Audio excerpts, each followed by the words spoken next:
Hello, welcome to Gate Academy Plus. So today in power system, we are going to continue our discussion on basics of power system. In this particular lecture, we are going to classify the conductors which are required to design the transmission line, and then we will discuss about some of the selected conductor which are going to be required in order to design the transmission line. But while selecting the conductor for the design of transmission line or for the configuration of the transmission line, there are some of the selected parameters about which we will have to think, and then we will have to decide whether this conductor is feasible for the design of the transmission line or not. So first of all, we will discuss about that one of the most important parameter, that is nothing but electrical intensity, and the second one is the corona loss. ठीक है, तो मैं discuss करूंगा सबसे पहले electrical intensity के बारे में कि इलेक्ट्रिकल इंटेंसिटी बेसिकली क्या होता है, and then we will discuss about the corona loss basically कैसे होता है. ठीक है, तो आप लोग हेडिंग डालोगे इलेक्ट्रिकल इंटेंसिटी, क्या हेडिंग रहेगी? Electric field intensity. ठीक है, तो इलेक्ट्रिकल इंटेंसिटी जो अपन हेडिंग डाले भाई, उसमें सबसे पहले देखिए अपन बताएंगे कि इलेक्ट्रिकल इंटेंसिटी बेसिकली क्या होता है. इलेक्ट्रिकल इंटेंसिटी को कैसे डिफाइन करते हैं अपन लोग? Force is equal to what? Charge multiply by electrical intensity Q. ठीक है, so E electrical intensity E. हाँ, so E is equal to force per unit charge. अगर मैं फोर्स को लिखूं तो this will be written as Q into what? Q1 Q2 है बेसिकली. ठीक है, this divided by Q into 4 pi epsilon not epsilon R into what? R square. ठीक है, होता है इलेक्ट्रिकल इंटेंसिटी का एक्सप्रेशन. ठीक है, तो अगर Q1 और Q2 सपोज अगर दोनों सेम है, if Q1 is equal to Q2 is equal to Q ऐसा है, तो उस केस में मैं क्या लिख सकता हूँ? I will write Q upon 4 pi epsilon not epsilon R into what? R square. So this is nothing but what? Electrical intensity E. ये क्या बनेगा आपके पास? इलेक्ट्रिकल इंटेंसिटी बनेगा ई. ठीक है, लेकिन ये किसके लिए होता है? Basically this is for the point charge. किसके लिए होता है? पॉइंट चार्ज के लिए. सेम एक्सप्रेशन सपोज अगर मैं बात करूं for what? Cylindrical charge configuration. क्योंकि जनरली अपने पास जो कंडक्टर, सपोज अगर मैं इसको कंडक्टर मान रहा हूं, ठीक है, ये वाला कंडक्टर का जो सरफेस देखे और उसको कॉन्फिगरेशन देख के आपको देखने के लिए नजर आ रहा होगा कि ये जो कंडक्टर बेसिकली कैसा है, this is a cylindrical shape का कंडक्टर है. ठीक है, तो अगर मैं इस सिलेंड्रिकल शेप का जो कंडक्टर मेरे पास, उसकी कॉन्फिगरेशन के पॉइंट ऑफ व्यू से अगर सपोज मैं उसके इलेक्ट्रिकल इंटेंसिटी का एक्सप्रेशन बताऊं, तो ये बनेगा आपके पास E is equals to what? This will be Q upon 2 pi epsilon naught epsilon R into what? L. R is the distance at which the electrical intensity is to be determined, and L is the length of the conductor, and L is the what? L is nothing but the length of the conductor. ठीक है, अगर मैं यहाँ से अगर linear charge density अगर बताऊँ तो line charge density, linear charge density आप जो बोलते हैं, हाँ लाइन चार्ज डेंसिटी बताऊँ तो rho L is equals to what? Charge per unit length, ऐसा लिखते हैं. This is nothing but what? Coulomb per metre. ये कैसे लिखा जाएगा? This will be nothing but what? This will be rho L upon 2 pi epsilon naught epsilon R into what? R, and this is nothing but what? Electrical intensity, which is what? Which is in volt per metre. Okay sir, आपके पास volt per metre. Basically this is nothing but electrical intensity. ठीक है, यहाँ से अपन को एक relation देखने के लिए मिल रहा है क्या कि E is inversely proportional to what? R. E is inversely proportional to what? R. इसका मतलब क्या? जैसे जैसे डिस्टेंस बढ़ेगा, कि जहाँ पे मुझे इलेक्ट्रिकल इंटेंसिटी देखनी होगी, जैसे जैसे डिस्टेंस बढ़ेगा वैसे वैसे इलेक्ट्रिकल इंटेंसिटी कैसे हो जाएगी? कम हो जाएगी. जैसे जैसे डिस्टेंस को बढ़ाऊंगा उसके प्रोपोर्शन में इलेक्ट्रिकल इंटेंसिटी क्या हो जाएगी? कम हो जाएगी. ठीक है, इसका मतलब क्या? जैसे जैसे जिस पॉइंट पे आप इलेक्ट्रिकल इंटेंसिटी, सपोज अगर मेरे पास जो कंडक्टर है, सपोज मेरे पास एक कंडक्टर है कि जो पॉजिटिवली चार्ज है, ठीक है, इसके सरफेस में मुझे चार्ज नजर आ रहा है. यहाँ से जितना मैं दूर जाऊंगा, जिस डिस्टेंस पे मुझे इलेक्ट्रिकल इंटेंसिटी देखनी है, सपोज पॉइंट पी पे, कि जो आर डिस्टेंस पे है, यहाँ पे जैसे जैसे मैं इस पॉइंट पी से जितना दूर जाऊंगा वैसे वैसे इलेक्ट्रिकल इंटेंसिटी का जो इन्फ्लुएंस होगा वो कैसे हो जाएगा? कम कम होते हुए मुझे नजर आएगा. कम कम होते हुए मुझे कैसे आएगा? नजर आएगा. ठीक है, अगर आप यहां से एक बात देखोगे तो एक बात आपको यहां से ये भी पता चलेगी कि सपोज इलेक्ट्रिकल इंटेंसिटी की अगर मैं बात करूं, सपोज अगर मैं इलेक्ट्रिकल इंटेंसिटी की बात करूं, जो मेरे पास कंडक्टर है, सपोज अगर इसी कंडक्टर को अगर मैं सिलेंड्रिकल शेप का कंडक्टर बता रहा हूं, कैसा सिलेंड्रिकल शेप का कंडक्टर बता रहा हूं, और मैं बोला कि ये जो इसके सरफेस पे कैसा पॉजिटिव चार्ज है, इसके सरफेस पे कैसा पॉजिटिव चार्ज है. ठीक है, इसके सरफेस पे पॉजिटिव चार्ज है, ऐसे मैं मान रहा हूं. ठीक है, अगर इसके सरफेस पे पॉजिटिव चार्ज है और मैंने देखा कि जो इलेक्ट्रिकल इंटेंसिटी जो मुझे देखने के लिए नजर आएगी, ठीक है, अगर सपोज मैं इसके सरफेस से अगर दूर जाऊंगा इस पर्टिकुलर पॉइंट पे, कि जिसके डिस्टेंस आर है, तो यहाँ पे मैं देखूंगा कि इलेक्ट्रिकल इंटेंसिटी कैसे है भाई? इलेक्ट्रिकल इंटेंसिटी इस पॉइंट पे कैसी? थोड़ी कम होगी in comparison to what? This one. क्यों? क्योंकि अगर इलेक्ट्रिकल इंटेंसिटी देखी जाए तो इसके सरफेस के पॉइंट ऑफ व्यू से देखा जाए तो डिस्टेंस थोड़ा ज्यादा है, सबसे ज्यादा तो यही पे नजर आएगा, क्योंकि this is the minimum distance. उसका सरफेस पे तो मैक्सिमम इलेक्ट्रिकल इंटेंसिटी, क्योंकि charge located on its surface. So जैसे जैसे आप उसके सरफेस से दूर जाओगे वैसे वैसे इलेक्ट्रिकल इंटेंसिटी ज्यादा हो जाएगी, सॉरी कम होते जाएगी, क्योंकि दोनों के बीच में इनवर्स रिलेशन एग्जिस्ट कर रहे हैं. ठीक है, इसका मतलब मैक्सिमम इलेक्ट्रिकल इंटेंसिटी अगर इसके सरफेस पे नजर आ रही है, अगर मैक्सिमम इलेक्ट्रिकल इंटेंसिटी अगर इसके सरफेस पे नजर आ रही है, तो एक पॉइंट ऐसा भी आ सकता है कि उसके सरफेस की इंटेंसिटी इतनी ज्यादा हो जाए, मतलब कि electric field intensity is nothing but what? Electric field strength. क्या? Basically electric field strength. अगर इस इलेक्ट्रिक फील्ड स्ट्रेंथ की वैल्यू अगर इतनी ज्यादा हो जाए कि अगर वो एयर को ही ब्रेक डाउन कर दे, वो क्या करते हैं, एयर को ब्रेक डाउन कर दे, तो उस केस में अगर एयर आयोनाइज हो जाए तो उस केस में जो करंट फ्लो हो जाएगा उसकी वजह से जो कोई प्रॉब्लम देखने के लिए मिलेगा, that will be nothing but what, corona loss. That will be nothing but what, corona loss. इसको और एक सिंपल तरीके से मैं आपको समझा देता हूं कि सपोज मेरे पास दो कंडक्टर है, मैं क्या बोल रहा हूं, दो कंडक्टर मेरे पास, ठीक है, तीन कंडक्टर ले, तो जो ट्रांसमिशन लाइन की बात होती है उसके बारे में बात कर लेता हूं, ठीक है। और मैंने बोला कि मेरे पास ये जो कंडक्टर है, ये जो कंडक्टर मेरे पास, इसमें से नॉर्मल करंट जो जा रही है वैसे करंट जा रही है, ठीक है। अब इसकी वजह से इसके सरफेस पे जो भी मतलब अपने को उसके सरफेस पे, ये वाला उसका सरफेस है, ठीक है, ये वाला जो पार्ट है उसका सरफेस का पार्ट है, ठीक है, जो मैंने गोला किया ना उसका सरफेस है, उसके सरफेस पे अपन को कुछ इलेक्ट्रिक फील्ड इंटेंसिटी देखने के लिए मिलेगी, उसके सरफेस पे अपन को क्या एक इलेक्ट्रिक फील्ड इंटेंसिटी देखने के लिए मिलेगी। अब उसकी इलेक्ट्रिक फील्ड इंटेंसिटी या उसका जो फील्ड स्ट्रेंथ है, अगर वो एयर की ब्रेकडाउन स्ट्रेंथ से अगर ज्यादा हो जाए तो मतलब क्या, एयर को क्या कर देगा, ब्रेक कर देगा। एयर की जो ब्रेकडाउन स्ट्रेंथ अगर उसको उसने अगर मतलब एयर की ब्रेकडाउन स्ट्रेंथ से अगर इसके सरफेस पे जो इलेक्ट्रिक फील्ड स्ट्रेंथ अगर वो ज्यादा हो जाए तो वो डायरेक्टली क्या कर देगा, इसके थ्रू मतलब कि करंट पास करना शुरू कर देगा, मतलब एयर के थ्रू करंट पास करना शुरू कर देगा। उसको बोला जाता है क्या, उसको बोला जाता है कोरोना लॉस। उसको क्या बोलते हैं, कोरोना लॉस होगा। और कोरोना लॉस जब होगा ना, तो अगर आप सबस्टेशन में कभी गए हो या हाई वोल्टेज ऐसे ट्रांसमिशन या हाई वोल्टेज ट्रांसमिशन लाइन अगर आपने देखी होगी तो वहां पे ना इस टाइप का आवाज आता है, जर जर ऐसा आवाज आता है, ठीक है। इस हिसिंग नॉइज जो आती है ना, इस हिसिंग नॉइज जो होता है basically it is generally observed at very high voltage. क्योंकि हाई वोल्टेज इसके लिए, क्योंकि वो तभी मतलब कि अगर अपन सपोज अगर एयर के ब्रेकडाउन स्ट्रेंथ के बारे में बात करें तो 30 kV पर mm होता है, ठीक है। अगर इसकी वोल्टेज से अगर सपोज की ज्यादा वोल्टेज अगर अपने उस कंडक्टर के सरफेस पे अगर देखने के लिए मिल रहा है, या मतलब उसकी वोल्टेज की जो स्ट्रेंथ है बेसिकली वोल्टेज स्ट्रेंथ मतलब वही इलेक्ट्रिक फील्ड स्ट्रेंथ जो कंडक्टर के सरफेस पे नजर आ रही है, अगर वो इतनी ज्यादा है कि जो एयर को भी ब्रेकडाउन कर दिए, इसका मतलब क्या, एयर को अगर उसने ब्रेकडाउन कर दिया, आप जब देखते हो कैपेसिटर में जब उसकी जो डाइलेक्ट्रिक स्ट्रेंथ होती है डाइलेक्ट्रिक की, अगर डाइलेक्ट्रिक को अगर वो ब्रेकडाउन कर दे उसका डाइलेक्ट्रिक का, तो वहां पे क्या होता है ना, जो दो प्लेट होती है उसमें से करंट पास होना शुरू हो जाती है। वैसे उसने एयर क्या यहाँ पे air is nothing but dielectric, उसने अगर एयर एज अ डाइलेक्ट्रिक अपन उसको यूज कर रहे हैं तो वो क्या कर जाएगा, एयर के थ्रू क्या कर जाएगा, करंट पास होना शुरू कर देगा। और जब ऐसा कंडीशन आता है तो उसको बोला जाता है क्या, उसको बोला जाता है कोरोना लॉस। क्या बोलते हैं उसको, कोरोना लॉस, ठीक है। और उसको आप लोग बोलते हैं कि एयर को आयनाइज कर दिया, एयर को आयनाइज करने की वजह से उसके में पोलर मॉलिक्यूल जो फॉर्म होता है, ऐसा वैसा बहुत सारी चीजें होती है। लेकिन यहाँ पे मेरा डिस्कशन का पॉइंट बिल्कुल ये भी नहीं है, मतलब बिल्कुल भी नहीं है। मुझे बस आपको ये बताना है कि जब भी अपन किसी कंडक्टर को चूज करने वाले हो, कंडक्टर ऐसा होना चाहिए कि उसके सरफेस पे इतनी ज्यादा इलेक्ट्रिक फील्ड इंटेंसिटी बिल्कुल भी ना है कि जिसकी वजह से ऐसा हो कि मतलब कि ब्रेकडाउन स्ट्रेंथ या कोरोना लॉस ये वाले सारे प्रॉब्लम अपन को वहां पे देखने के लिए मिले, ठीक है। अब देखिए मैं सिंपल अगर एक बात करूं कि मेरे पास जो कंडक्टर जो कॉन्फ़िगरेशन पॉसिबल हो सकता है, जो कंडक्टर का शेप मुझे देखने के लिए मिल सकता है। सपोज अगर मैंने बोला कि मेरे पास एक ऐसा कंडक्टर है, सपोज ये मेरे पास एक ऐसा सर्कुलर कंडक्टर है, ठीक है, मतलब जो कंडक्टर का जो basically area of cross section कैसा है, सर्कुलर है। और दूसरा मैं मान के चल रहा हूं कि सपोज मेरे पास एक ऐसा कंडक्टर है, ठीक है, कैसा कंडक्टर है, ट्रायंगुलर नेचर का कंडक्टर नजर आ रहा है, ठीक है, ऐसा कंडक्टर है, ठीक है। और मैंने बोला कि इसके जो एजेस है ना, ये जो एजेस है ना, एजेस पे क्या होता है ना, चार्ज ज्यादा होता है। एजेस पे क्या है, अगर आप जैसे जैसे इनके पास जाओगे तो उसका एरिया ऑफ क्रॉस सेक्शन कैसा होता है, कम होता है।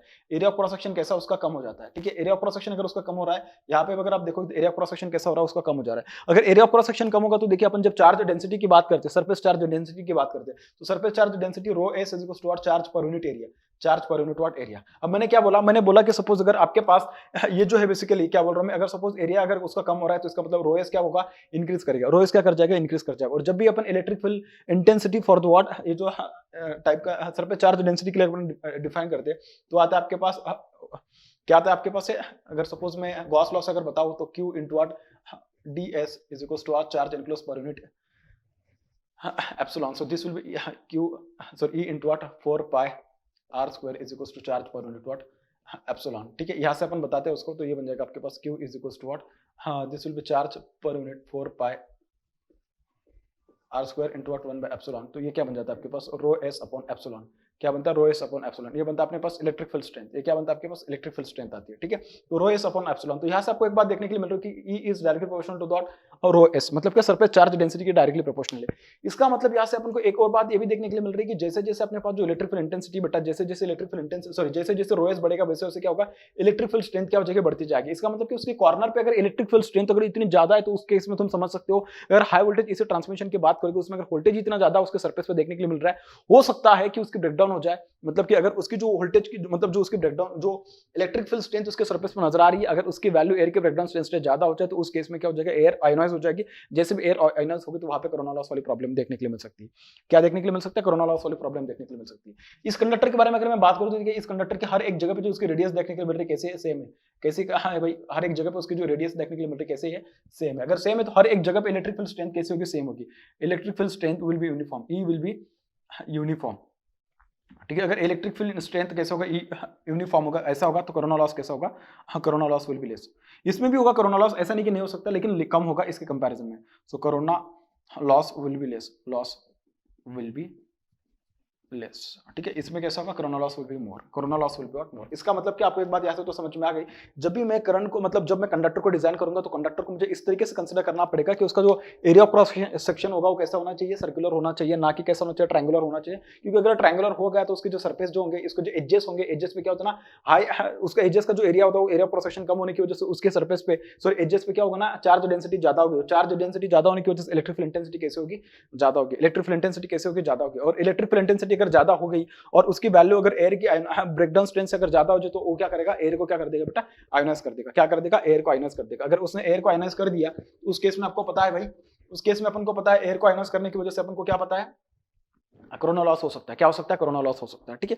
तो ये सब बेसिक बेसिक चीजें जो कि अपन को पता होनी चाहिए। कोरोना लॉस वैसे सेपरेट चैप्टर होती है, वो अपन को अच्छे से पढ़ना होता है, ठीक है, पावर सिस्टम में।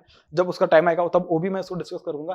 फिलहाल अपन बस ये डिस्कस कर रहे हैं कि जो अपन का आज का मेन इंटेंशन है कि जो इस पर्टिकुलर लेक्चर में अपन को पढ़ना है, that is nothing but what, classification of the conductors. क्या, classification of the conductor, classification of conductor, ठीक है, इस तरीके से। सबसे पहले मैं बात करूंगा भाई सिंगल कंडक्टर। क्या बोल रहा हूं मैं, सिंगल कंडक्टर, ठीक है। सिंगल कंडक्टर में डिस्कस करूंगा, सॉलिड कंडक्टर, हॉलो कंडक्टर, उनके बारे में डिस्कस करूंगा मैं, ठीक है। सिंगल कंडक्टर में डिस्कस करूंगा मैं सॉलिड कंडक्टर, दूसरा में डिस्कस करूंगा हॉलो कंडक्टर। इसके बाद में डिस्कस करूंगा स्टैंडर्ड कंडक्टर। क्या बोलूंगा मैं, स्टैंडर्ड कंडक्टर।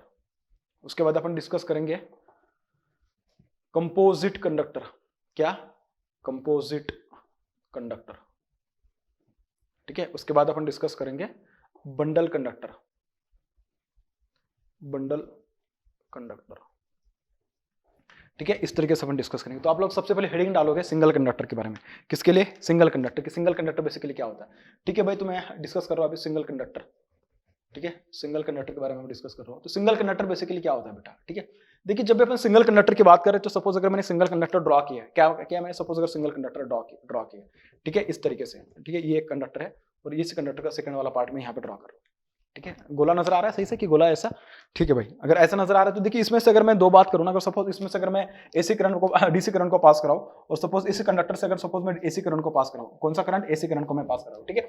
अगर डीसी करंट पास होगा तो उसमें जो करंट का जो नेचर होगा, जो करंट का नेचर होगा, करंट कैसे एकदम यूनिफॉर्मली डिस्ट्रीब्यूटेड फॉर्म में चली जाएगी। कैसे जाएगी, यूनिफॉर्मली डिस्ट्रीब्यूटेड फॉर्म में चली जाएगी। अब सिंगल कंडक्टर है, अब इसमें भी दो कंडक्टर बन सकते हैं। कैसा, एक बनेगा सॉलिड कंडक्टर और दूसरा बनेगा आपके पास कैसे बनेगा, दूसरा हॉलो कंडक्टर, ठीक है। मैं सॉलिड कंडक्टर के लिए डिस्कस कर रहा हूँ। किसके लिए, सॉलिड के लिए। इसकी अगर मैं बात करूँ तो वो बेसिकली कैसा होगा, नॉन यूनिफॉर्म डिस्ट्रीब्यूशन होगा। इसका कंडक्टर का कैसा होगा, नॉन यूनिफॉर्म डिस्ट्रीब्यूशन। बस मैं यहाँ पे लिख रहा हूँ, उसमें क्या होगा, नॉन यूनिफॉर्म डिस्ट्रीब्यूशन, ठीक है, डिस्ट्रीब्यूशन। अभी किसकी वजह से होता है, क्यों होता है, स्किन इफेक्ट की वजह से। इसके बाद जब मैं डिस्कस करूंगा आगे वाले टॉपिक्स में तो उसमें मैं आपको बताऊंगा कि कैसे होने वाला है बेसिकली, ठीक है। देखिए जब अपन डीसी को उसको में से डीसी करंट को जब अपन सॉलिड कंडक्टर से पास कराएंगे तो डीसी करंट क्या होगी ना, यूनिफॉर्मली डिस्ट्रीब्यूटेड होगी और the entire cross section of the conductor. क्या होगा, पूरी की पूरी करंट का जो सरफेस होगा उसका जो एंटायर क्रॉस सेक्शन होगा उसमें से क्या होगी, डीसी करंट पास होगी, ठीक है। अगर सपोज ये मैं मान ले कि चलो कि सपोज ये मेरे पास कैसा कंडक्टर है और कैसा सॉलिड कंडक्टर है। सॉलिड कंडक्टर इसका मतलब कि ये वाला जो पूरा का पूरा पार्ट है उसका पूरा का पूरा पार्ट यूटिलाइज किया जाएगा, मतलब हर एक सेक्शन से करंट पास होने वाली है in case of the what, DC supply, ठीक है। अगर डीसी सप्लाई की जगह पे सपोज अगर मैं एसी सप्लाई दे दूं उसको, तो एसी सप्लाई के केस में क्या होता है ना, एसी सप्लाई कैसा होता है ना, आपके पास अल्टरनेटिंग होता है। तो अल्टरनेटिंग सप्लाई देने की वजह से क्या होगा ना, इसमें स्किन इफेक्ट की वजह से बेसिकली देखेंगे अपन तो करंट क्या होगी, उसमें करंट जो होगी वो इस तरीके से फ्लो होगी कि मतलब जो मैक्सिमम करंट जो होगी ना आपके पास कैसे होती है, मैक्सिमम करंट कैसे होगी आपके पास। अगर इसके बारे में बात की तो मैक्सिमम जो करंट होगी बेटा सरफेस से पास होगी, मिनिमम करंट कैसे होगी उसकी सेंटर से पास होगी, मतलब जो मैक्सिमम फ्लक्स लिंकेज होगा वो उसके सरफेस पे देखने के लिए मिलेगा, मिनिमम जो होगा अपने पास उसके सेंटर से मिलेगा, ठीक है। मिनिमम कैसा होगा उसका सेंटर पे। तो देखिए भाई यहाँ पे नॉन यूनिफॉर्म डिस्ट्रीब्यूशन करंट किसकी वजह से आता है। देखिए स्टार्टिंग में अपन जब डिस्कस करते हैं ना तो फ्लक्स कैसा होता है ना, बेसिकली अगर मैं बात करूँ तो देखिए क्या होता है ना, सेंट्रल जो पार्ट होता है ना, जो सेंटर का पार्ट होता है ना, सेंटर का एट सेंटर पे देखिए फ्लक्स डिस्ट्रीब्यूशन सबसे पहले अपन को पता होना चाहिए कि फ्लक्स डिस्ट्रीब्यूशन कैसा यूनिफॉर्म है। फ्लक्स डिस्ट्रीब्यूशन में लिख रहा हूँ, फ्लक्स डिस्ट्रीब्यूशन दो तरीके से होगा। कैसा होगा आपके पास, एक होगा आपके पास यूनिफॉर्म, कैसा होगा, यूनिफॉर्म होगा, और दूसरा कैसा होगा, नॉन यूनिफॉर्म। दूसरा कैसा होगा, नॉन यूनिफॉर्म, ठीक है, नॉन यूनिफॉर्म। अभी यूनिफॉर्म नॉन यूनिफॉर्म कैसे होगा, ये डिपेंड करेगा कि फ्लक्स डिस्ट्रीब्यूशन कैसा अपने पास। जो फ्लक्स डिस्ट्रीब्यूशन होगा, एक होगा आपके पास सेंट्रल पार्ट, सेंटर वाला जो पार्ट है उसके साथ सेंटर पार्ट, ठीक है, सेंटर के साथ। तो दूसरा होगा आपके पास आउटर पार्ट, सेंटर पार्ट, ठीक है। दूसरा होगा आपके पास आउटर पार्ट। मतलब क्या, देखिए इनिशियली क्या होगा ना, जो भी कुछ फ्लक्स लिंकेज होगा, जो मिडल साइड होगा, मतलब जो कंडक्टर का जो यहाँ पे मैं बात करता हूँ, उसमें जो फ्लक्स सेंटर वाला जो पार्ट होगा ना, सेंटर वाले के साथ जो फ्लक्स का जो लिंकेज होगा ना ज्यादा होगा, ठीक है। Flux linkage will be more with what center part, ठीक है। Flux linkage will be more, flux linkage more होगा, flux linkage will be more, ठीक है। फ्लक्स लिंकेज मोर होगा तो फ्लक्स का जो rate of change of flux होगा वो भी कैसा होगा, ज्यादा होगा। इसकी वजह से क्या होगा, आपके पास d phi by d t क्या होगा, rate of change of flux कैसा होगा, ज्यादा होगा। अगर rate of change of flux ज्यादा है तो उसमें जो ईएमएफ या वोल्टेज जो इंड्यूस होगा, EMF induce will be what, it will be more, EMF induce will be what, it will be मोर। अगर ईएमएफ इंड्यूस मोर होगा तो वो क्या करेगा, लेंस लॉ को फॉलो करेगा। तो लेंस लॉ क्या करेगा, लेंस लॉ क्या करेगा बेटा, Lenz law will what oppose, Lenz law will what oppose. अगर लेंस लॉ उसको अपोज कर रहा है तो अपोज करने की वजह से क्या करेगा, करंट को कम कर देगा, ठीक है। क्योंकि लेंस लॉ क्या करेगा, उसका जो कॉज है, कॉज को क्या करेगा, कॉज को अपोज करेगा, और अपोज करने के बाद वो क्या करेगा, बेसिकली उसको करंट को कम करने की कोशिश करेगा। क्योंकि करंट की कम होने के बाद ही क्या होगा, उसमें फ्लक्स का जो लिंकेज होगा वो बेसिकली कम होगा उसमें, ठीक है। बात मतलब कम करने की कोशिश करेगा। क्योंकि लेंस लॉ मतलब बेसिकली देखो ना, लेंस लॉ से अपन को क्या ही समझ में आता है, बस वही तो चीज समझ में आती है। जो इफेक्ट बेसिकली इफेक्ट क्या हो रहा है उसमें, कि ईएमएफ इंड्यूस हो रहा है, ईएमएफ इंड्यूस होने की वजह से क्या आएगा, करंट आएगा। अब वो करंट क्या करेगी, जो इफेक्ट है वो क्या करेगी, कॉज को अपोज करने की कोशिश करेगी, so that it will reduce the current, ठीक है। वो क्या करेगी, करंट को रिड्यूस करने की कोशिश करेगी, कि जिसकी वजह से सेंट्रल पार्ट में करंट कैसे हो जाएगी, कम हो जाएगी। सेंटर वाला जो पार्ट है उसमें करंट कैसे हो जाएगी, कम हो जाएगी। मैं एक बार फिर से समझा देता हूं आपको। मैंने बोला कि जो अपने पास जो एसी सर्किट होता है, या जो एसी सप्लाई जब अपन किसी एक सॉलिड कंडक्टर को देते हैं, तो उसमें क्या होता है ना, जो फ्लक्स डिस्ट्रीब्यूशन आएगा वो कैसा होगा, नॉन यूनिफॉर्म होगा। कैसा होगा, नॉन यूनिफॉर्म होगा। अब फ्लक्स डिस्ट्रीब्यूशन सपोज अगर आपके पास नॉन यूनिफॉर्म है, तो मैंने बोला कि नॉन यूनिफॉर्म जो होगा क्यों होगा नॉन यूनिफॉर्म के लिए मैंने क्या बोला ना, कि एक सेंटर वाले पार्ट के साथ लिंक कर सकता है, एक दूसरा आउटर वाला जो पार्ट है उसके साथ लिंक करता है, ठीक है। लेकिन स्टार्टिंग में क्या होगा आपके पास, स्टार्टिंग में नहीं, मतलब इसी केस में अगर आप देखोगे तो उसमें सॉलिड कंडक्टर केस में पूरा का पूरा जो उसमें यही देखने के लिए मिलेगा, कि जो फ्लक्स लिंकेज होगा it will be more with what, it will be more with central part. जो कंडक्टर का जो सेंटर वाला पार्ट है उसके साथ कैसा होगा, ज्यादा फ्लक्स लिंकेज होगा। अगर कंडक्टर के सेंटर वाले पार्ट के साथ अगर ज्यादा फ्लक्स लिंकेज हो रहा है, तो ऑब्वियसली उसमें जो d phi by d t आएगा वो भी कैसा आएगा, ज्यादा आएगा, ठीक है। वो क्या आ जाएगा आपके पास, ज्यादा आ जाएगा। क्योंकि जो अपने पास देखना ईएमएफ क्या होता है, EMF E is equal to what, E is equal to rate of change of what, rate of change of flux होता है, ठीक है। अगर फ्लक्स लिंकेज ज्यादा हो रहा है वहां पे तो क्योंकि वो ई एन फाई लिख दोगे उसको, तो ठीक है ना। तो आपको यहाँ से ये भी पता चल जाएगा, d phi by d t is what, N into phi. तो अपन इसको ऐसे भी लिखते हैं, minus N d phi by d t, ठीक है। और अपन क्या लिखते हैं, एन इंटू फाई को क्या लिखते हैं अपन, फ्लक्स लिंकेज तो लिखते हैं, ठीक है। अगर उस तरीके का फ्लक्स लिंकेज अगर अपन को वहां पे देखने के लिए मिल रहा है, इसका मतलब क्या, वहां पे जो ईएमएफ इंड्यूस होगा वो भी कैसा होगा, ज्यादा होगा। ईएमएफ इंड्यूस ज्यादा होगा तो उसके करस्पॉन्डिंग क्या जाएगी, ईएमएफ इंड्यूस वोल्टेज आ रही है, मतलब अभी से वहां पे करंट आएगी। फिर वो करंट क्या करेगी, लेंस लॉ को फॉलो करेगी, और क्या करेगा, जो वो इफेक्ट आ रहा है करंट, वो क्या करेगा, अपने सोर्स को क्या करेगा, अपोज करने की कोशिश करेगा। उस सोर्स को अपोज इस तरीके से करेगा, so that it will reduce the current. तो करंट क्या हो जाएगी, रिड्यूस हो जाएगी। करंट कहां पे रिड्यूस हो जाएगी, सेंट्रल वाले पार्ट में क्या हो जाएगी, कम हो जाएगी। सेंट्रल वाले पार्ट में करंट कैसे हो गया, अभी कम होगी। एक बात याद रखना, ठीक है। अगर ये होगा सेंट्रल वाले पार्ट के लिए, बात करते हैं अपन किसके लिए, आउटर वाले पार्ट के लिए। आउटर वाले पार्ट के लिए क्या होगा, एक्जैक्टली इसके अपोजिट होगा। उसमें फ्लक्स लिंकेज कैसा होगा, कम हो जाएगा। Flux linkage will be what, come. So flux linkage will be less. अगर सपोज फ्लक्स लिंकेज लेस है बेटा, इसमें क्या होगा, EMF induce will be less. So EMF induce will be what, less. EMF induce हो रहा है तो उसमें करंट कैसे हो जाएगी, कम हो जाएगी। करंट कम होगी, बिल्कुल नहीं। क्यों, क्योंकि देखना करंट इसके लिए कम नहीं हो सकती, क्योंकि यहाँ पे अगर सपोज उसने देखा भी तो ईएमएफ इंड्यूस अगर भले ही कम होगा, लेकिन इस केस में जो अपोजिशन देखने के लिए मिल रहा है, अपोजिशन कैसा होगा, लेंस लॉ के केस में अगर देखा जाए तो उसको क्या होगा, अपोजिशन बहुत ही कम हो जाएगा, ठीक है। इसमें ईएमएफ इंड्यूस भले ही कम हुआ होगा, लेकिन उस केस में अगर देखा जाए तो फ्लक्स लिंकेज भले जो आउटर वाला पार्ट उसमें कम आएगा, लेकिन उसमें जो करंट आएगी, करंट ज्यादा आएगी। क्यों, क्योंकि करंट को अभी यहाँ पे अपोजिशन बहुत ही कम देखने के लिए मिल रहा है। यहाँ पे करंट कम इसके लिए हो जाएगी क्योंकि जो लेंस लॉ क्या करेगा, उसको फॉलो करेगा। लेंस लॉ फॉलो करेगा, लेंस लॉ फॉलो होने के बाद जो क्या करेगा, उसको अपोज करेगा सोर्स को। लेकिन यहाँ पे ऑलरेडी फ्लक्स लिंकेज इतना कम है कि वो क्या करेगा, इसमें ईएमएफ इंड्यूस कम ही हो रही है, तो इसमें अपोजिशन भी कैसा आएगा, कम आ जाएगा। क्योंकि यहाँ पे ईएमएफ इंड्यूस कम होने की वजह से लेंस लॉ को क्या मिलेगा, अपोजिशन करने के लिए थोड़ा कम चांस मिलेगा। अगर सपोज उसमें अपोजिशन कम हो रहा है तो उसके करस्पॉन्डिंग जो करंट आएगी, करंट कैसे आ जाएगी, ज्यादा मिलेगी अपन को, ठीक है। और ये वाली सब चीजें आप बस अभी फिलहाल ऐसा मान के चलो कि हाँ सर ऐसा होता है। जब मैं स्किन इफेक्ट समझाऊंगा तब आपको बहुत ही अच्छे तरीके से समझाऊंगा, क्योंकि जो लास्ट, क्योंकि जो उसका जो बेसिकली जो उसका सरफेस है ना, सरफेस पे करंट इसके लिए ज्यादा होगी। क्योंकि सरफेस पे क्या होता है ना, कि देखना एडी करंट आ जाएगा, और एक्चुअली आपके पास जो मैग्नेटिक फील्ड का डायरेक्शन वो इस तरीके से होगा, दोनों की डायरेक्शन एक ही, मतलब मैग्नेटिक फील्ड की डायरेक्शन और जो एडी करंट होता है उसकी वजह से जो मैग्नेटिक फील्ड आएगी उसकी डायरेक्शन, दोनों की जो डायरेक्शन होगी वो ज्यादा होती है at the surface of the conductor. इसकी वजह से सरफेस का जो कंडक्टर का सरफेस है वहां पे ज्यादा करंट देखने के लिए मिलेगा, ज्यादा करंट डेंसिटी मिलेगा as compare to what, inner part of the conductor. क्योंकि inner part of the conductor में क्या होता है ना, जो मैग्नेटिक फील्ड की डायरेक्शन है और जो एडी करंट की वजह से आने वाले मैग्नेटिक फील्ड है उन दोनों की डायरेक्शन एग्जैक्टली एक दूसरे के अपोजिट होती है, उसकी वजह से जो ओवरऑल जो मैग्नेटिक फील्ड या ओवरऑल जो आपके पास करंट डेंसिटी देखने के लिए मिलेगी at the central part of the conductor, that will be less. वो कैसा होगा मैं पूरा आपको समझा दूंगा जब मैं आपको स्किन इफेक्ट के बारे में जब समझाऊंगा। स्किन इफेक्ट अपन बहुत ही अच्छे तरीके से डिस्कस करेंगे, उसमें सारी चीजें डिस्कस करेंगे। इसके बाद 2-4 पॉइंट के बाद अपन उसको डिस्कस करने वाले, ठीक है। तो आपको एक बात समझ में आ गई भाई, जब अपन सिंगल कंडक्टर की बात करते हैं उसमें जब मैं सपोज सॉलिड कंडक्टर डिस्कस कर रहा हूं, सॉलिड कंडक्टर को अपन डीसी सप्लाई देंगे तो पूरी की पूरी करंट उसमें से आराम से चली जाएगी। लेकिन जब अपन एसी सप्लाई की बात करेंगे तो एसी सप्लाई में क्या होता है ना, एसी सप्लाई में आपके पास जो फ्लक्स डिस्ट्रीब्यूशन देखने के लिए मिलेगा that will be non uniform. Flux distribution non uniform इसके लिए होगा क्योंकि सेंटर वाला जो पार्ट है कंडक्टर का उसके साथ ज्यादा फ्लक्स लिंकेज होगा। ज्यादा फ्लक्स लिंकेज होने की वजह से उसमें जो ईएमएफ इंड्यूस होगा ज्यादा होगा। ईएमएफ इंड्यूस ज्यादा है तो उसको अपोजिशन भी कैसा होगा, ज्यादा होगा। ईएमएफ अपोजिशन अगर ज्यादा तो उस केस में क्या होगा, करंट भी कैसे हो जाएगी, कम हो जाएगी। करंट कैसे हो जाएगी, कम हो जाएगी। करंट कम होगी, क्या हो जाएगी, करंट कम होगी। फिर करंट का ऐसा पाथ ढूंढेगी कि जिस पाथ में उसको क्या मिले, अपोजिशन थोड़ा कम मिले। फिर उसको सेकंड पार्ट है अपने पास, सेकंड पार्ट मतलब क्या, आउटर वाला पार्ट है। अपन सेंट्रल वाले पार्ट के साथ अभी डिस्कस कर लिया। जब अपन आउटर पार्ट के बारे में डिस्कस करेंगे तो आउटर वाला जो पार्ट है कंडक्टर का, मतलब ये वाला जो पार्ट होगा बेसिकली कंडक्टर का सरफेस वाला पार्ट है, ठीक है। ये जो आउटर वाला पार्ट है बेसिकली अपने पास, ये वाला जो उसका आउटर वाला पार्ट है, उस आउटर वाले पार्ट में क्या होगा ना, फ्लक्स लिंकेज बहुत ही कम होगा। बहुत ही मतलब इतना भी कम नहीं होगा कि उसमें ईएमएफ इंड्यूस होगा ही नहीं। फ्लक्स लिंकेज होगा लेकिन थोड़ा कम होगा as compare to the what जो इनर पार्ट है उसके कंपैरिजन में। तो उसमें अगर फ्लक्स लिंकेज कम हो रहा है तो ईएमएफ इंड्यूस कैसा होगा, कम होगा। और ईएमएफ इंड्यूस अगर कम हो रहा है तो उसमें जो अपोजिशन होगा लेंस लॉ के अकॉर्डिंग वो कैसा होगा, कम होगा। इसका मतलब क्या, यहाँ पे जो करंट देखने के लिए मिल रही है, करंट का अपोजिशन कम है तो इसका मतलब क्या, maximum current will try to flow through the what, through the outer surface of the conductor, या थ्रू द व्हाट जो उसका जो आउटर एरिया है, जो आउटर पेरिफेरी कंडक्टर की, उसके थ्रू ज्यादा करंट पास होने की कोशिश करेगी। इसके लिए क्योंकि उसको अपोजिशन वहां पे कम देखने के लिए मिल रहा है। और ये जो भी हो रहा है किसकी वजह से हो रहा है, स्किन इफेक्ट की वजह से हो रहा है। स्किन इफेक्ट की वजह से कैसे होता है मैं जब डिस्कस करूंगा तो मैं आपको बहुत ही अच्छे से समझाऊंगा और बस 2 मिनट में समझा दूंगा, सारी चीजें आपको आसानी से समझ में आ जाएगी। बहुत ही सिंपल स्किन इफेक्ट जब हम डिस्कस करेंगे तब मैं आपको बताऊंगा, ठीक है। आपको यहां से एक बात पता चल गई भाई, तो आपको यहां से एक बात पता चल गई, ठीक है। एक बात आपको यहां पे ये भी देखने के लिए मिलेगी, जब भी मैं आपके पास सॉलिड कंडक्टर के बारे में बात करूं तो सॉलिड कंडक्टर में तुम्हें एक बात ये भी देखने के लिए मिल रही है, करंट किसी उसकी जो सपोज इसका पार्ट ले लो या इसका पार्ट ले लो, उसके सरफेस तक तो करंट आ रही है अपने पास, सरफेस तक तो क्या आ रही है भाई, करंट आ रही है अपने पास। अगर यहाँ पे ऐसा देखने के लिए मिल रहा है मतलब ऑब्वियसली उसके सरफेस पे कुछ ना कुछ इलेक्ट्रिक फील्ड इंटेंसिटी हो सकती है, उसके सरफेस पे इलेक्ट्रिक फील्ड इंटेंसिटी कुछ ना कुछ जरूर हो सकती है, ठीक है। सेम चीज जब मैं हॉलो कंडक्टर के लिए डिस्कस करूंगा तो उसमें थोड़ा अलग हो सकता है। देखिए हॉलो के लिए अगर मैं डिस्कस करूं तो हॉलो के लिए कैसा हो सकता है, हॉलो कंडक्टर के लिए डिस्कस कर रहा हूं मैं।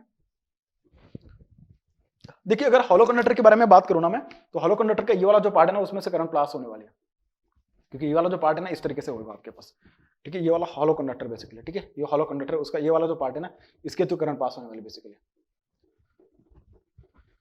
ठीक है। अगर ये वाला पार्ट है उसके थ्रू अगर करंट पास होने वाली तो आप देख सकते हो कि उसका जो एरिया ऑफ क्रॉस सेक्शन अगर अपन देखेंगे, ये वाला पार्ट अगर देखेंगे टोटल, मतलब ये वाले जो विड्थ देख रहे हैं उसका एरिया ऑफ क्रॉस सेक्शन जब अपन देखेंगे तो उसमें एरिया ऑफ क्रॉस सेक्शन कैसा देखने के लिए मिल रहा है अपन को, थोड़ा कम देखने के लिए मिल रहा है इसके कंपैरिजन में, क्योंकि उसका देखो ना कितना वाला पार्ट जो यूज होने वाला और इसका सिर्फ इतना ही पार्ट यूज होने वाला है। अगर ऐसा होगा तो मुझे एक बात बोलेगा, इस केस में अगर मैं ऐसा बात करूं तो इसमें देखिए उसकी रेडियस भी देखिए ना आप, उसकी रेडियस भी कैसे आपके पास यहाँ पे ज्यादा देखने के लिए मिल रही है, यहाँ पे उसकी रेडियस कैसे होगी, मतलब इसी साइज का अगर अपन हॉलो कंडक्टर यूज करेंगे तो इतना एरिया जो देखने के लिए मिलेगा, इसका जो एरिया होगा ना इफेक्टिव एरिया अगर अपन देखेंगे ना, उसका इफेक्टिव एरिया कैसा बेसिकली उसका थोड़ा ही पार्ट है कि जो इफेक्टिव एरिया उसका, ठीक है। अगर उसका इफेक्टिव एरिया अगर है और यहां से अगर इफेक्टिव एरिया के पॉइंट ऑफ व्यू से डिस्कस करो या रेडियस के पॉइंट ऑफ व्यू से डिस्कस करो, मैं यहां पे रेडियस के पॉइंट ऑफ व्यू से डिस्कस कर रहा हूं, ठीक है। मतलब radius is nothing but a distance at which electric field intensity I have to determine, ठीक है।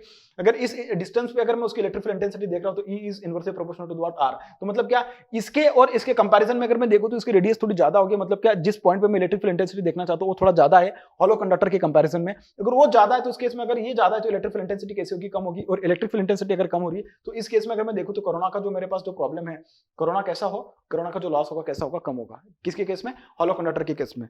अगर कोरोना अगर हॉलो कंडक्टर के केस में अगर ज्यादा होगा तो सॉरी कम होगा तो क्या अपन हॉलो कंडक्टर को यूज कर सकते हैं। देखिए हॉलो को यूज किया जा सकता है, नो डाउट कि उसको यूज नहीं कर सकते, लेकिन दिक्कत कहां पे आती है पता है, हॉलो कंडक्टर जो होगा ना उसको अगर अपन थोड़ा मतलब कि हेवी मतलब सपोज अगर किसी हाइट पर अगर अपन लगा देंगे तो उसमें क्या ना, हॉलो कोई भी चीज ले लो, हॉलो कंडक्टर ले लो, हॉलो कोई एक लकड़ी का पाइप ले लो, कुछ भी ले लो, इवन नॉर्मल पाइप भी ले लिया आपने, तो क्या ना हवा आ जाएगी ना, तो जिस दिशा में हवा जाएगी ना उस दिशा में मतलब कि ऐसा घूमता रह जाएगा। अगर ऐसा झुलता रह जाएगा तो उसको कोई मतलब नहीं है। हो सकता है कि थोड़ा भी अगर उसके ऊपर मतलब कोई ऐसा पेड़ गिर जाए, कुछ भी ऐसा कुछ हो जाए, नेचुरल डिस्टर्बेंसेस कुछ भी आ जाए, तो उस केस में क्या हो जाएगा ना, वो मतलब अपने मैकेनिकल स्ट्रेंथ इतनी ज्यादा नहीं होगी कि मतलब कि कोई भी उसके ऊपर अगर लोड आ जाए तो उसको बियर कर पाए। इसके लिए अपन को क्या करना पड़ेगा ना, उसमें थोड़ा कुछ चेंज करना पड़ेगा, कि जिसमें चेंज करने के बाद, मॉडिफिकेशंस करने के बाद अपन इसकी ये वाली जो प्रॉपर्टी है कि जो इलेक्ट्रिकल इंटेंसिटी उसके सरफेस पे कम आ रही है, उसको यूज करके अपन थोड़ा कुछ नया कंडक्टर डिजाइन कर सकते हैं। ठीक है, तो देखिए मैंने पूरा डिस्कस किया सिंगल कंडक्टर के बारे में, उसमें मैंने सॉलिड कंडक्टर और हॉलो कंडक्टर के बारे में बताया मैंने। अब मैं डिस्कस करूंगा किसके बारे में, अब मैं डिस्कस करूंगा स्टैंडर्ड कंडक्टर के बारे में। क्या करेंगे, स्टैंडर्ड कंडक्टर के बारे में डिस्कस करेंगे। देखिए भाई बात करते हैं अपन अभी स्टैंडर्ड कंडक्टर के बारे में। किसके बारे में, स्टैंडर्ड कंडक्टर के बारे में। इसके पहले अपन ने क्या किया था ना, सिंगल कंडक्टर यूज किया था, उसमें अपन ने hollow conductor and solid conductor के बारे में बात करी। ठीक है, हॉलो कंडक्टर के बारे में जब मैंने बोला था तो हॉलो कंडक्टर में क्या है ना, उसकी जो इक्विवेलेंट रेडियस है वो बढ़ जाती है, तो उसके रेडियस बढ़ने की वजह से ज्योमेट्रिक रेडियस जो ज्योमेट्रिक मीन डिस्टेंस आएगा वो भी बढ़ जाएगा। वो बढ़ने की वजह से मैंने बोला कि अगर ओवरऑल रेडियस बढ़ रही है और उसके सरफेस पे अगर मैं इलेक्ट्रिक इंटेंसिटी देखूंगा तो ऑब्वियसली वो क्या आ जाएगी, कम आ जाएगी। अगर इलेक्ट्रिक इंटेंसिटी कम आ रही तो कोरोना लॉस वहां पे कम हो जाएगा। लेकिन उसके कुछ प्रॉब्लम से मैंने बोला कि उसके मैकेनिकल स्ट्रेंथ हॉलो कंडक्टर की उतनी ज्यादा नहीं होती, इसके लिए अपन को उसमें कुछ मॉडिफिकेशन करना जरूरी है। ठीक है, अब अपन बात करते हैं स्टैंडर्ड कंडक्टर के लिए। स्टैंडर्ड कंडक्टर में क्या करते हैं अपन, ऐसे स्टैंड यूज करते हैं कंडक्टर के। ठीक है, ऐसे स्टैंड यूज करते हैं। देखिए 1 2 3 4 5 6 और बीच में एक कंडक्टर, इस तरीके से अपन कंडक्टर यूज करते हैं उसमें। ठीक है, अब मैं क्या बोल रहा हूँ, ये सारे के सारे कंडक्टर जो इसमें से कैसे करंट पास होगी, इस तरीके से करंट पास होगी। ठीक है, मैं बोल रहा हूँ कि इसमें जो करंट जा रही है, करंट कैसी है, एंटर कर रहे हैं सपोज, इस तरीके से करंट जा रही है। ठीक है, इसके पहले जो मैंने कंडक्टर यूज किया तो कंडक्टर कैसा बेसिकली देखोगे तो देखिए ये वाला कंडक्टर अपने पास ऐसा है भाई। ठीक है, देख सकते हो आपकी ये वाला कंडक्टर ऐसा है। कैसा था ये, सिंगल कंडक्टर की जब मैं बात कर रहा था उस तरीके का कंडक्टर है। मैंने क्या किया ना, उतने ही क्रॉस सेक्शन का एक कंडक्टर यूज किया, जितना इसका क्रॉस सेक्शन है उतने कंडक्टर का मतलब इतने क्रॉस सेक्शन का मैंने कंडक्टर लिया है। और उसमें क्या किया ना, मैंने ये वाले जो कंडक्टर बेसिकली मैंने उनको क्या ना, उसको इस तरीके से प्लेस किया मैंने। देख सकते हो आपकी किस तरीके से मैंने उनको प्लेस किया है, ये इस तरीके से। ठीक है, और इनके बीच में कंडक्टर है। ठीक है, ये वाला कंडक्टर है उनके बीच में। ठीक है, इस तरीके से। अब आप बोलोगे कि सर ये आपने ऐसा क्यों दिखाया और उसको दिखाने का मतलब क्या, उसका पर्पस क्या है।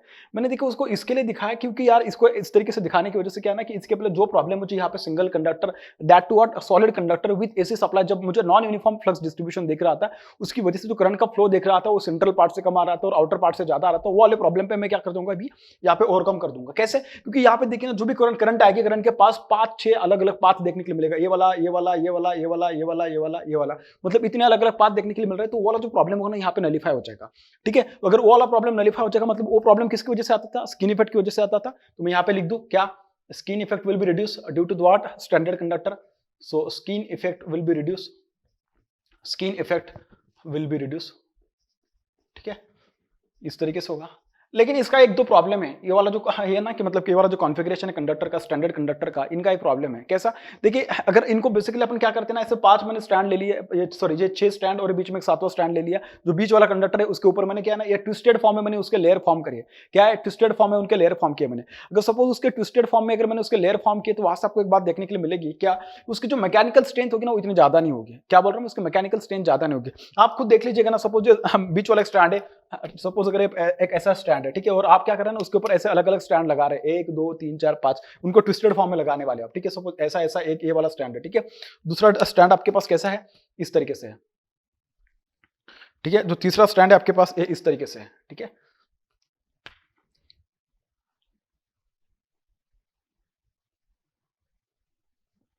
ठीक है, जो चौथा स्टैंड है आपके पास वो इस तरीके से सपोज।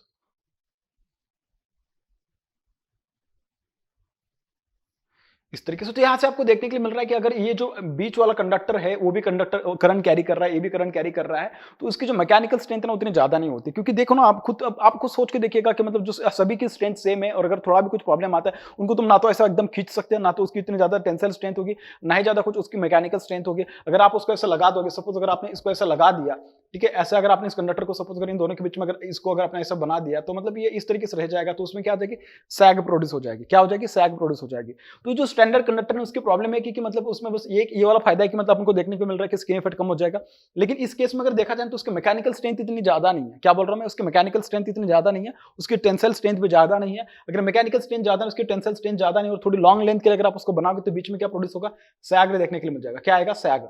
तो सैग जो होता है आपके पास इलेक्ट्रिकल में अपन देखते हैं कि sag is equal to W into L divided by 8 multiplied by T, tension, weight और length of the transmission line. ठीक है, ये इस तरीके की सैग अपन को वहां पे देखने के लिए मिलेगी। ठीक है, तो इसका मतलब क्या, जब मैं स्टैंडर्ड कंडक्टर के बारे में बात कर रहा हूं तो उसका प्रॉब्लम क्या देखने के लिए मिल रहा है मुझे यहाँ पे, भाई उसका मैकेनिकल स्ट्रेंथ कम है। क्या देखने के लिए मिल रहा है, mechanical strength is less. So mechanical strength is less. ठीक है, दूसरा प्रॉब्लम क्या देखने के लिए मिल रहा है मुझे, उसकी टेंसाइल स्ट्रेंथ कम है। सो टेंसाइल स्ट्रेंथ इज लेस। ठीक है, टेंसिल स्ट्रेंथ लेस है, मैकेनिकल स्ट्रेंथ लेस है, और सैग वाला प्रॉब्लम यहाँ पे देखने के लिए मिल रहा है। तो मैं क्या करूंगा ना, मैं एक ऐसा कॉन्फ़िगरेशन ट्राई कर रहा हूँ कि जो कॉन्फ़िगरेशन से क्या है ना कि ये वाला और ये वाला दोनों इफेक्ट क्या हो जाए, नलीफाई हो जाए, क्योंकि ये तो मुझे बेनिफिट है, स्किन इफेक्ट तो मैं चाहता है कि कमी हो, क्योंकि भाई पूरा का पूरा कंडक्टर का क्रॉस सेक्शन यूज किया जाना चाहिए, यही मैं सोचूंगा। ठीक है, तो ऐसा कुछ कॉन्फ़िगरेशन पॉसिबल हो सकता है कि जिसमें मैकेनिकल स्ट्रेंथ भी इंप्रूव हो जाए और उसके टेंसिल स्ट्रेंथ भी इंप्रूव हो जाए। मैकेनिकल स्ट्रेंथ इंप्रूव होने के लिए उसका मजबूत होना बहुत ज्यादा जरूरी है, क्योंकि मैकेनिकल अगर मजबूत हो जाएगा तो मतलब क्या ना, कोई भी ऐसा जो सैग वाला प्रॉब्लम है तो ये प्रॉब्लम को क्या कर लेगा, ओवरकम कर देगा। और टेंसिल स्ट्रेंथ के लिए भी मुझे थोड़ा कुछ सोचना पड़ेगा। तो इसके लिए मैं क्या करूंगा ना, जो स्टैंडर्ड कंडक्टर है ना उसमें मैं क्या करूंगा ना, जो बीच वाला स्टैंड होगा ना इसको मैं रिप्लेस कर दूंगा by another stand, by made of what, another material. कैसे? देखिए थर्ड वाला जो है ना, इसके ऊपर देखिएगा, थोड़ा नजर डालेगा इसके ऊपर, इसमें क्या देखने के लिए मिल रहा है, कंपोजिट कंडक्टर। तो कंपोजिट में क्या करते हैं ना, इसमें अपन दो अलग अलग टाइप के कंडक्टर यूज करते हैं, मतलब दो अलग अलग टाइप के स्टैंड जनरली यूज करते हैं। क्या करते हैं ना, ये जो बाहर वाला जो होगा ना, बाहर वाला अपन बनाएंगे किसी एक मटेरियल से, और जो दूसरा ये जो वाला अंदर वाला होगा ना उसको बनाएंगे किसी एक दूसरे मटेरियल से। मतलब क्या, जो यहाँ पे जो स्टेट जो देखने के लिए मिल रहा था, यहाँ पे कंडक्टर ये भी क्या कर रहा था, इसके पहले करंट कैरी कर रहा था, ये भी क्या कर रहा था, करंट कैरी कर रहा था। अब मैं क्या करूंगा, करंट ना कैरी करे, इसके ऊपर मैं कंडक्टर रखूंगा, इसके ऊपर मैं कंडक्टर, ये वाले जो अगल बगल के जो भी नजर आ रहे हैं कंडक्टर, इसके ऊपर मैं इनको रखूंगा इन सच वे कि मतलब ये क्या करे उसको, ये उसको मतलब कि मतलब ये जो बीच वाला कंडक्टर उनको मजबूती प्रोवाइड करे कि कुछ भी आ जाए भाई, मैं स्ट्रेट खड़ा हूं, तुम्हें जो करना है आप कर सकते हो, कोई दिक्कत नहीं है, कोई भी प्रॉब्लम आ जाएगा मैं उसको सस्टेन कर लूंगा। इस तरीके का कंडक्टर है बीच वाला। ठीक है, तो अब अपन बात करते हैं कंपोजिट कंडक्टर के बारे में। ठीक है, उसके बारे में डिस्कस करते हैं कि बेसिकली वो क्या कहना चाहता है वाला कंडक्टर।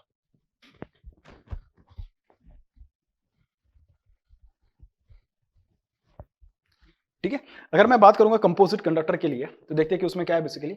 हाँ, तो आप लोग हेडिंग डालो कंपोजिट कंडक्टर।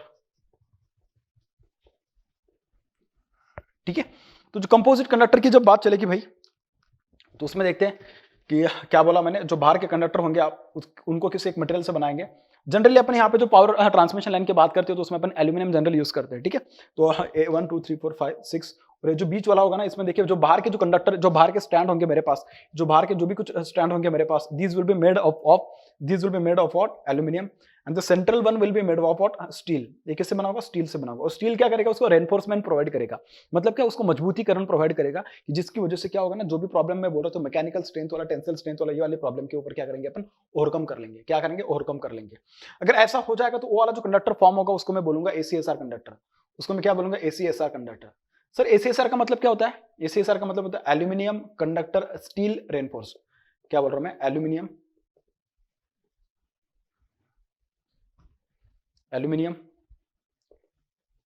कंडक्टर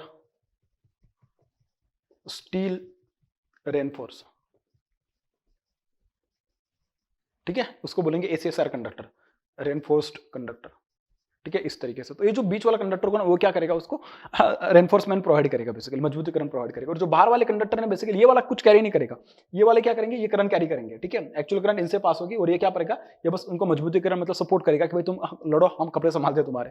ठीक है, लेकिन इसके कपड़े संभालना बहुत ज्यादा जरूरी है। बात समझ में आ रही है, क्योंकि अगर थोड़ा भी मतलब उसने दम तोड़ दिया तो पूरा कंडक्टर का जो भी कुछ मतलब उसकी जो ताकत है ना पूरी जीरो पे आ जाएगी। ठीक है, जीरो पे मतलब इतना भी जीरो नहीं हो जाएगा डायरेक्टली, जो इसके पहले चल रहा है तो वैसे हो जाएगा। ठीक है, लेकिन अपन उसी के ऊपर तो ओवरकम करने के लिए सब स्टडी कर रहे हैं, तो वो होना नहीं चाहिए। इसके लिए अपन को क्या करना पड़ेगा, उसको इस तरीके से सिलेक्ट करना पड़ेगा ताकि वो उसको ज्यादा रेनफोर्समेंट प्रोवाइड करे।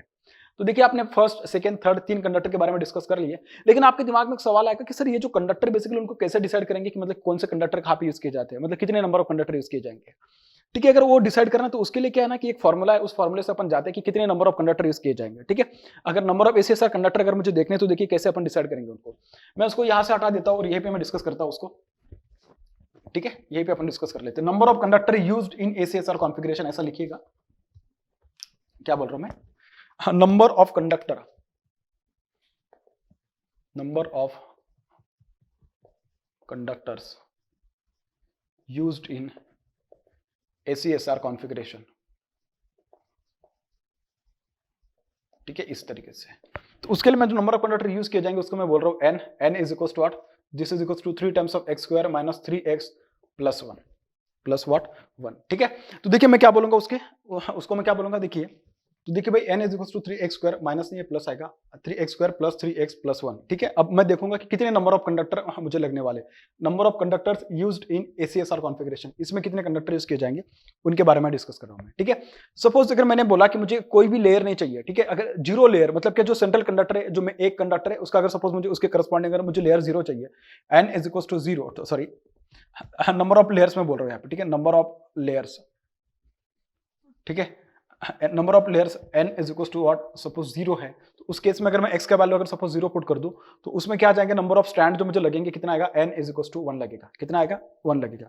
नंबर ऑफ लेयर सपोज अगर n का वैल्यू मैं 1 कर दूं एक लेयर के लिए, x का वैल्यू सपोज अगर मैं बोलूं कि x इज इक्वल टू 1 है, तो उस केस में जो मुझे टोटल नंबर ऑफ कंडक्टर मिलेंगे एक लेयर के लिए, एक लेयर के लिए देखना कि टोटल नंबर ऑफ कंडक्टर मुझे कितने मिलेंगे, this will B 3 multiply by 1 का स्क्वायर प्लस 3 इंटू 1 प्लस 1, तो बन जाएगा 3 इंटू 1 3 प्लस 3 6, 6 प्लस 1 व्हाट 7। तो इसमें जो होगा ना आपके पास ये आएगा 1 प्लस 6, मतलब क्या एक होगा सेंट्रल कंडक्टर, जो बाकी 6 होंगे वो क्या रहेंगे, आउटर कंडक्टर आएंगे। बात समझ में आ रही। सपोज अगर मैंने बोला कि मुझे 2 लेयर का ये चाहिए ACSR कंडक्टर चाहिए, 2 लेयर का, ठीक है, अगर 2 लेयर का ACSR कंडक्टर चाहिए तो उसके लिए x का वैल्यू कैसे पुट कर दो, 2 पुट कर दो। x का वैल्यू अगर 2 पुट करोगे तो यहाँ पे क्या आएगा 3 मल्टीप्लाई बाय 1 का स्क्वायर प्लस 3 मल्टीप्लाई बाय 1 नहीं 2 आएगा ना, प्लस 2 प्लस 3 इंटू 2 प्लस 1, तो ये कितना बन जाएगा आपके पास, this will become 6, 6 plus 6 12, 12 plus 1 is what 13, तो कितना बन रहा है आपके पास 13 बन रहा है। अगर 13 बन रहा है तो देखिए इसमें इसका कॉन्फ़िगरेशन कैसा बनेगा, this will B 1 plus 6 plus what 7, इस तरीके से आएंगे कंडक्टर, ठीक है। अब इसमें अगर आप देखोगे ना जो पहला लेयर बनेगा ना उसमें जो सेंट्रल स्टैंड आएगा 1 आएगा, ठीक है, जो दूसरा लेयर बनेगा आपके पास, अब देखिए भाई अपन ये डिसाइड करेंगे जो कंपोजिट कंडक्टर है इसमें जो टोटल नंबर ऑफ जो स्टैंड लगेंगे वो कितने लगेंगे उसके लिए अपन डिसाइड करते हैं, ठीक है, उसके बारे में डिस्कस करते हैं। क्या हेडिंग डालोगे, number of strands required in ACSR configuration, ठीक है, या in ACSR conductor, in ACSR conductor या configuration, ठीक है। सपोज इसके लिए पहले मैं एक फॉर्मूला लिख देता हूं कि जिस फॉर्मूले के तहत अपन को पता चलेगा कि total number of strand n required will be what, total number of strand required will be n, this is equals to 3 multiply by x square plus 3x plus 1, इस तरीके से, ठीक है। अगर मैंने बोला कि सपोज मुझे नंबर ऑफ लेयर्स जो चाहिए, जैसे कि देखिए आप देख सकते हैं कि एक है कंडक्टर स्टैंड, उसके ऊपर कितने लेयर है, एक लेयर नजर आ रही है, ठीक है। सिमिलरली उसके ऊपर बाहर एक और लेयर आप लगा सकते हैं, उसके ऊपर और एक लेयर लगा सकते हैं, ठीक है।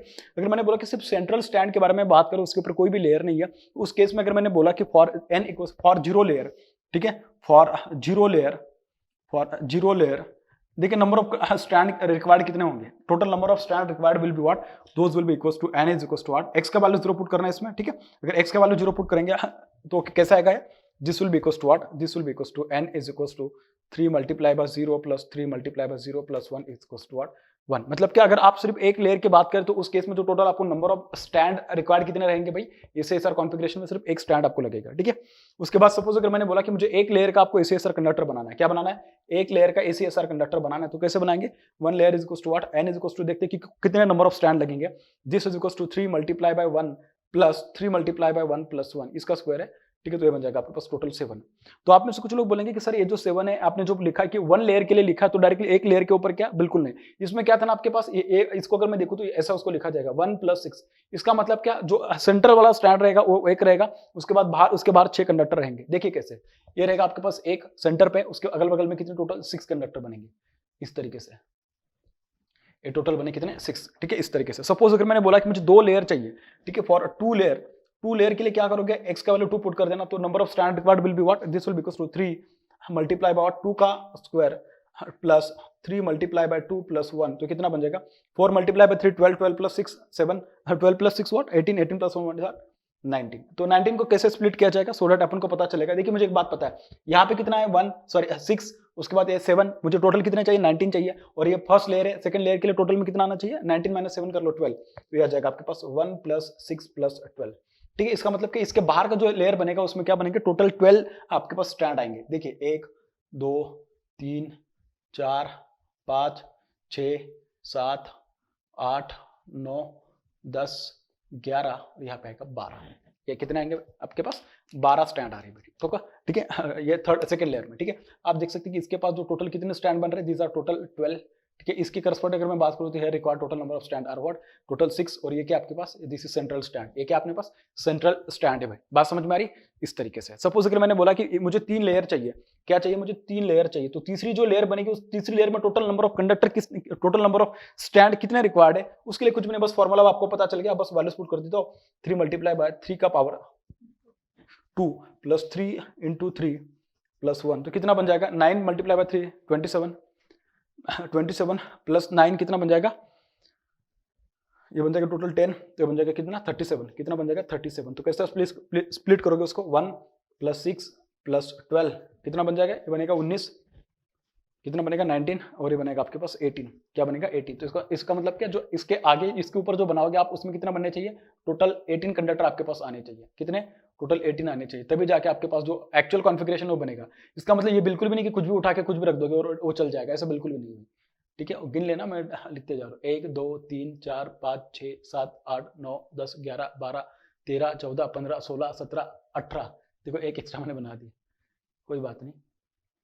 ठीक है, तो थर्ड लेयर के लिए बन जाएगा भैया। ठीक है, तो इस तरीके से अपन को देखिए ना, मतलब देखने के लिए भी सही लग रहा है कि कैसा दिखता है आपके पास ACSR कॉन्फ़िगरेशन, इस तरीके से दिखने वाला है। ठीक है, अब आपको तो ठीक है ये तो डिसाइड कर लिया, लेकिन आप बोलोगे सर अगर सपोज मुझे उसका ओवरऑल डायमीटर बताना है, तो उसका ओवरऑल डायमीटर कैसे बताओगे आप, जो ACSR कॉन्फ़िगरेशन का अगर suppose n number of conductor आपने यूज किए और उसमें से अगर आपको बताना होगा कि मतलब उसका डायमीटर कितना आएगा, तो कैसे बताओगे।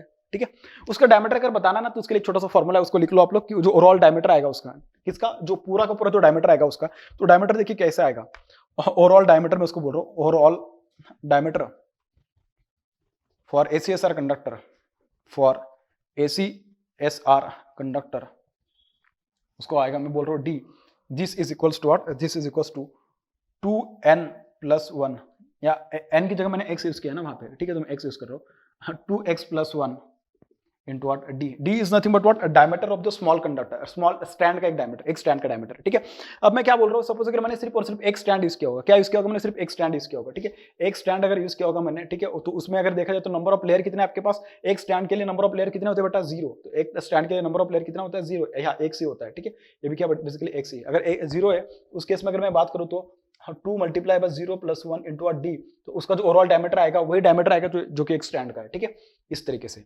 सपोज अगर मैंने बोला कि अगर मैंने पास जब 1 लेयर थी, तो 1 लेयर के लिए अगर मैंने देखा कि उसका डायमीटर कितना होगा, 1 लेयर के लिए अगर आपको डायमीटर देखना है तो उसको आपको क्या देखना पड़ेगा, उसके लिए x का वैल्यू कितना था, x का वैल्यू इसमें था 1, उसके लिए देखा जाए तो देखिए फॉर 1 लेयर देख सकते हो आप इधर, कि मैं यहीं पे लिखता हूं उसको, फॉर 1 लेयर देखते कि उसका डायमीटर कितना आने वाला बेटा,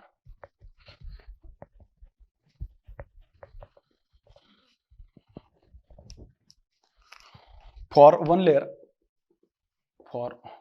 लेयर उसका डायमीटर देखिए कितना आएगा, ये आ जाएगा आपके पास d is equal to 2x plus 1 into d, x का वैल्यू क्या आपके पास 1, so 2 into 1 plus 1 into d, this is equal to 3d, this is equal to 3d, याद रखना कि this is for what, x is equal to 1 के लिए। ठीक है, अब देखिए आपके पास अगर आप बोलोगे सर 3d कैसे आ गया, आपने डायरेक्टली कैसे लिख दिया, देखिए मैंने एक लेयर ली थी, तो उसके लिए मैं आपको एक बार फिर से समझा देता हूँ कि बेसिकली कहना क्या चाहता हूँ मैं इसमें। ठीक है, देखिए अगर मैंने आपको जो लिया ये समझाया था, एक मेन मिडल कंडक्टर, ठीक है, 1 2 3 4 5 और 6, इस तरीके से 6 कंडक्टर थे, आपको उसका डायमीटर चाहिए, क्या चाहिए आपको डायमीटर चाहिए, इसका ओवरऑल अगर आपको डायमीटर चाहिए तो आप देखो इसका डायमीटर ऐसा आएगा।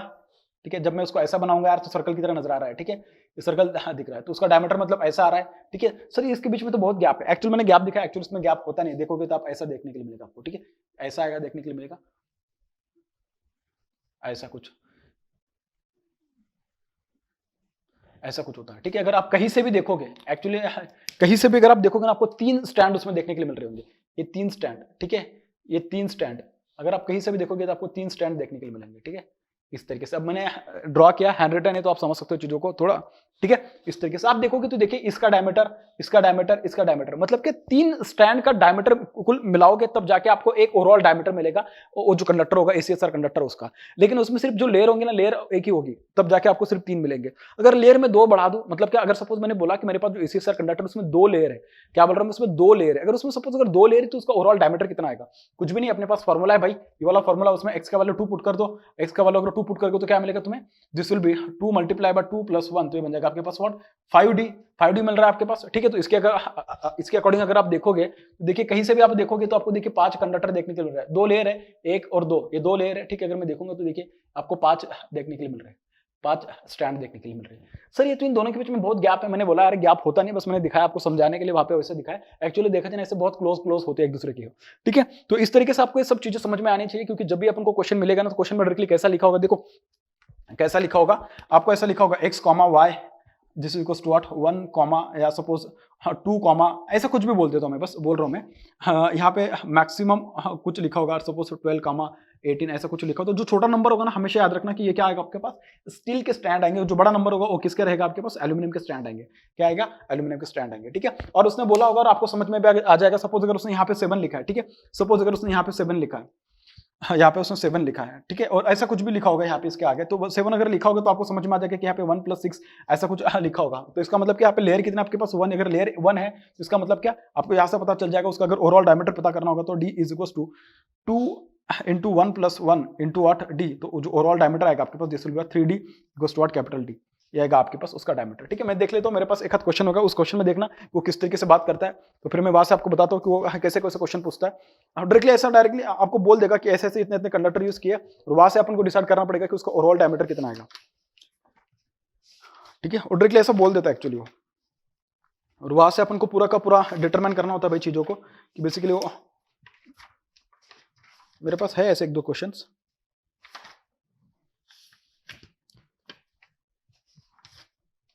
देखो उसने क्या बोला, double circuit transmission line with 7 strand copper conductor. क्या बोला उसने, 7 स्ट्रैंड बोल दिया उसने कॉपर कंडक्टर। क्या बोले, कॉपर कंडक्टर ना, यही से आपको समझ में आ जाना चाहिए कि 7 स्ट्रैंड मतलब क्या, 1 लेयर। ठीक है, आगे वो क्या बोल रहा है, 7 strand copper conductor, each strand having a diameter of 5 mm। ठीक है, each one is having a diameter of what 5 mm। तो उसने क्या बोला है, and has 6 conductor arrange in the form. Okay ठीक है, उसकी कोई जरूरत नहीं मुझे। ठीक है, ऐसा उसने बोल दिया। तो उस केस में अपन को क्या पता करना पड़ेगा, सबसे पहले अपन को क्या पता करना पड़ेगा, overall diameter of the what ACSR configuration. Overall जो कंडक्टर बनेगा आपके पास ACSR, उसका डायमीटर कितना आएगा, कुछ भी नहीं भाई, मुझे फॉर्मूला पता है, d = 2x + 1 × what d। Sir यहाँ पे कितने उसने स्टैंड यूज किए, स्टैंड नहीं वो तो पता है, ठीक है, तो वो तो ठीक है, 2 ही स्टैंड यूज किए, 3, अबे 7 बोल दिया उसने। ठीक है, 7 नहीं तो ठीक है सर, लेकिन कितने लेयर यूज किए। अब यार क्या बात कर रहे हैं यार, ये तो सब मैंने इसके पहले पढ़ाया आपको। सर कैसे पता करेंगे कितने लेयर यूज करेंगे, अबे यार आपको पता है ना नंबर ऑफ लेयर्स क्या लिखा मैंने, n = 3x² + 3x + 1 ऐसा लिखा था, उसने 7 बोल दिया, उसको 7 स्टैंड यूज किया, टोटल नंबर ऑफ स्टैंड 7 है, तो यहां से पता कर लो x का वैल्यू 1 ही आएगा, 3x + 3x + 1 = 7। देखो कितना आएगा, 3x² + 3x, ये क्या आएगा, इधर आ जाएगा तो -6 = 0। इस तरीके से बन रहा है, तो क्या करोगे, यहां से x को क्या चाहिए आपको, मल्टीप्लीकेशन -18 चाहिए, और ये क्या चाहिए, उसका प्रोडक्ट 3 चाहिए। ठीक है, नहीं मल्टीप्लीकेशन -18 और सम या प्रोडक्ट +3 चाहिए, तो कुछ भी नहीं, 3x² + 6x - 3x - 6 = 0। तो बनाओ यहाँ से x + 2 - 3 × x + 2 = 0। क्या आ जाएगा, 3x - 3 एंड x + 2। आपको पता है x can never be negative, so x = 1 and x = -2। ये निगेटिव स्टैंड का या निगेटिव लेयर तो कभी पॉसिबल है नहीं, तो उसको हटा दो, उसकी तो कोई जरूरत ही नहीं है। तो आपको पता चल गया x = 1, अगर x = 1 पर आ गया तो 2 × 1 + 1 × d। तो आपको d का वैल्यू उसने दे रखा है 5, तो लिख दो उसको यहाँ पे 5, तो क्या बन जाएगा आपके पास 5d नहीं 3d बनेगा, 3d। तो 3d इज नथिंग बट 3 × 5 = 15। जो भी कुछ होगा mm वगैरह को जो भी कुछ लिखा होगा उससे मुझे मतलब नहीं है, मुझे बस आपको ये बताना है, ऐसा कुछ भी लिख देगा, बस आपको समझ में आना चाहिए। देखना एक और ऐसा क्वेश्चन दिया उसने, उसमें भी बहुत अच्छे तरीके से उसने बात करी है। डायरेक्टली ऐसे कंडक्टर लिख देगा वो, और आपको वहां से पता करना पड़ेगा कि भाई वो बेसिकली क्या कहना चाहता है। मेरे पास है ऐसे 1-2 क्वेश्चन, मैं देखता हूँ कि उनको, ठीक है, देखो उसने यहाँ पे लिख के दिया, 3 phase circuit line consist of 7, 4.75 mm। ये भी बहुत बढ़िया बात करी भाई उसने, क्या बोला उससे, 7, 4.75 mm। बेसिकली देखो क्या कहना चाहता है, ये बोल रहा है कि जो टोटल नंबर ऑफ स्ट्रैंड है ना आपके पास, टोटल नंबर ऑफ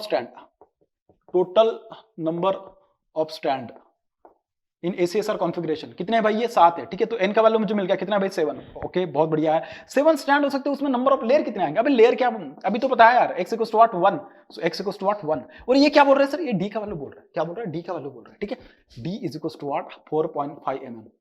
तो सर ये ऐसा हो जाएगा ना 3D, हाँ भाई बिल्कुल 3 इंटू 8 4.5 mm। सर तो क्या बन जाएगा आपके पास 13.5 mm बन जाएगा सर। हाँ भाई कोई दिक्कत नहीं, जो भी कुछ बनेगा मुझे क्या लेना देना यार उसमें, ठीक है। मुझे बस आपको बताना है कॉन्सेप्ट कैसा होता है बेसिकली, ठीक है। इसमें एक और बात आप लोग बोलोगे कि सर इसने तो यहाँ पे 7 वगैरह ऐसा कुछ बोला था, इसमें से कुछ बोला नहीं उसने कि सेंट्रल स्टैंड कौन सा होगा। देखिए अगर आप इसको अगर आप ओपन करोगे ना 7 को, तो इसमें 1 + 6 ऐसा मिलेगा। ये जो 1 होगा स्टील होगा, ये जो 6 होंगे वो कैसे होंगे, एल्यूमिनियम होंगे, ठीक है। तो बड़ा वाला नंबर जो होता है ना आपके पास, बड़ा वाला नंबर एल्यूमिनियम होगा, छोटा वाला जो नंबर होगा क्या होगा, स्टील होगा, ठीक है। इसके बाद जो भी कोई लेयर मिलेगा आपको देखने के लिए, तो आप उसको उसी तरीके से ओपन कर सकते हैं, ठीक है। मैंने बोला है आपको कि जो सेंट्रल कंडक्टर होता है ना, it does not carry current, it just provide the what mechanical stability, it provide the what reinforcement to the what the entire configuration of the aluminium conductor which are arranged in the what layer के form में उसको लगाया होती है, ठीक है, उसके अगल बगल में, ठीक है, जो सेंट्रल स्टैंड उसके अगल बगल में।